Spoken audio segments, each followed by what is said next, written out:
তোমাদের সবাইকে সানা smile education সেন্টারে স্বাগত জানিয়ে আজকের পর্বটি শুরু করছি। আজকে তোমাদের জন্য নিয়ে চলে এসেছি, তোমরা যারা নবম শ্রেণীর ফার্স্ট ইউনিট টেস্ট পরীক্ষা দেবে তোমাদের জন্য রায় ও মার্টিন প্রশ্ন বিচিত্রা থেকে আজকে সমাধান করে দেখাবো।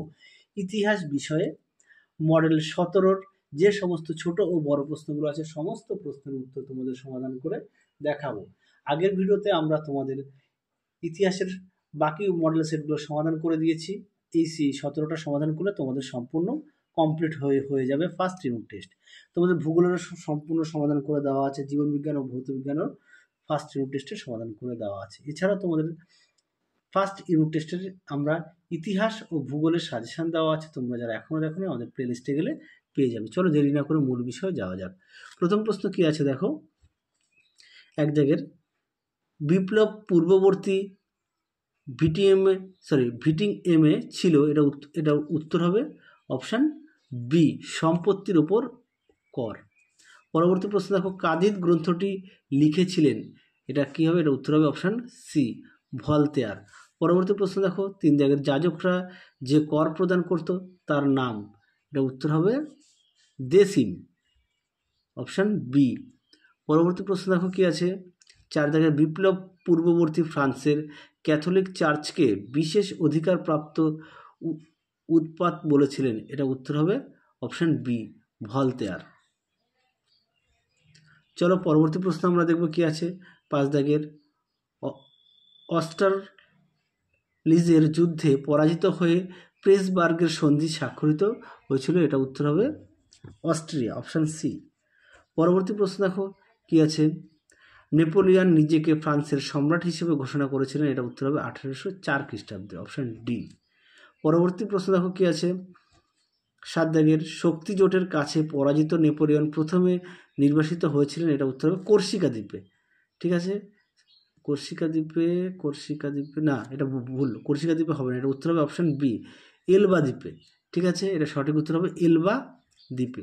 পরবর্তী প্রশ্ন দেখো কি আছে, ফ্রান্সের নতুন প্রজাতন্ত্র বর্ষপঞ্জি প্রবর্তিত হয়েছিল, এটা উত্তর হবে অপশান বি, সন্ত্রাসের রাজত্বকালে। পরবর্তী প্রশ্ন দেখো কি আছে, কনফেডারেশন অব দ্য রাইন গঠিত হয়েছিল, এটা উত্তর হবে অপশান এ, 1806 খ্রিস্টাব্দে। পরবর্তী প্রশ্ন দেখো 10 দাগের কি আছে, ফ্রান্সের কনসুলেটের শাসন ব্যবস্থায় কনসাল ছিল, এটা উত্তর হবে 3 জন, অপশান বি। কজন? 3 জন। পরবর্তী প্রশ্ন দেখো কি আছে, এবার আমরা দেখব 2 দাগের কি আছে। দেখো 2 দাগের প্রথম প্রশ্ন আছে, 2-1, কবে বাস্তিল দুর্গের পতন হয়েছিল, এটা উত্তর হবে, তোমাদের পেন দিয়ে লিখে দিচ্ছি তোমাদের সুবিধা হবে, এটা উত্তর হবে 1789 খ্রিস্টাব্দে, 1789 খ্রিস্টাব্দে। পরবর্তী প্রশ্ন দেখো কি আছে, 2 দাগের, তোমাদের দেখতে হয়তো অসুবিধা হচ্ছে, দেখিয়ে দিই, নেপোলিয়ন কোন যুদ্ধে চূড়ান্তভাবে পরাজিত হয়েছিল, এটা উত্তর হবে ওয়াটারলু যুদ্ধে, নিচে লিখে দিই।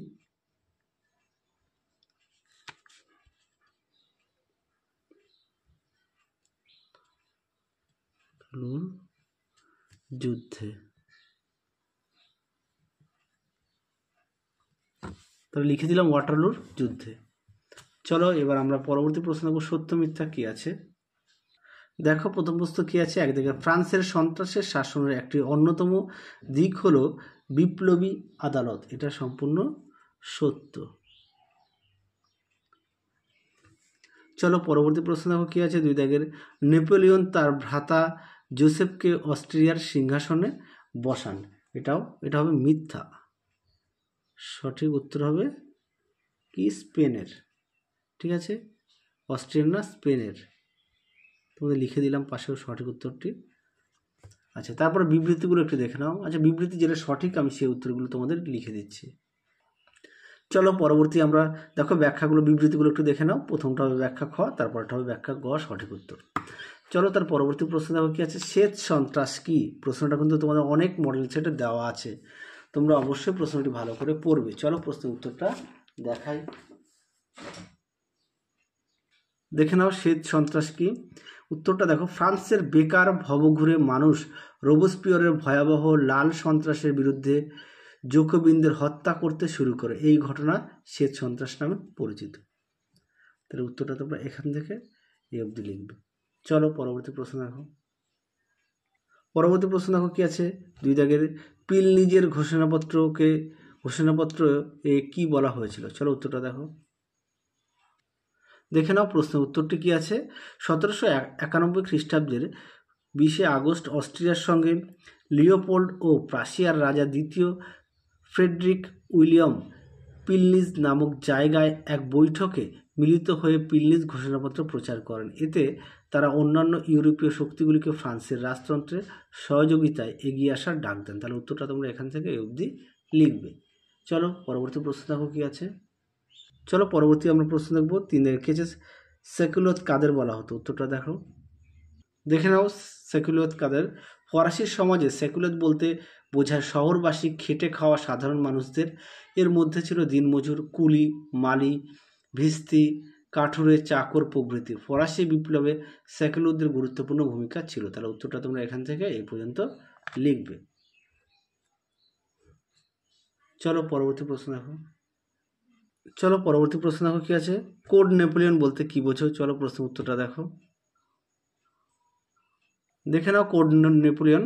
তোমরা উত্তরটা এখান থেকে এই অবধি লিখবে। সুন্দর করে দেওয়া আছে, একটু দেখে নাও উত্তরটি। চলো পরবর্তী প্রশ্ন দেখো। পরবর্তী প্রশ্ন দেখো কি আছে, 1 দাগে ফরাসি বিপ্লবের জন্য রুশোর অবদান কি ছিল। চলো প্রশ্ন উত্তরটা দেখো। তোমরা উত্তরটা এই যে রুশো আছে না, এখান থেকে এই পর্যন্ত উত্তরটা লিখবে। একটু দেখে নাও, এখান থেকে এই পর্যন্ত উত্তরটা লিখবে। চলো পরবর্তী প্রশ্ন দেখো। চলো পরবর্তী প্রশ্ন দেখো কি আছে, নেপোলিয়ন পতনের জন্য মহাদেশীয় অবরোধ ব্যবস্থা কতটা দায়ী ছিল। এই প্রশ্নটা তোমাদের অনেক আগের সেই মডেল সেটে দেওয়া আছে, তোমরা সেখান থেকে একটু দেখে নিও, আমি উত্তরটা দেখিয়ে দিয়েছি। হ্যাঁ, পরবর্তী প্রশ্ন দেখো। 3 দাগের নেপোলিয়নের রাশিয়া আক্রমণের কারণগুলি লেখো। চলো এই প্রশ্নের উত্তরটা দেখাই। এই প্রশ্নের উত্তরটাও আগে দেখানো আছে, তাও একবার দেখিয়ে দিই। দেখে নাও প্রশ্নের উত্তরটি সুন্দর করে দেওয়া আছে, পয়েন্ট দিয়ে দেওয়া আছে, তোমরা একটু দেখে নাও। দেখে নাও, এই পর্যন্ত উত্তরটা লিখবে। চলো পরবর্তী প্রশ্ন দেখো।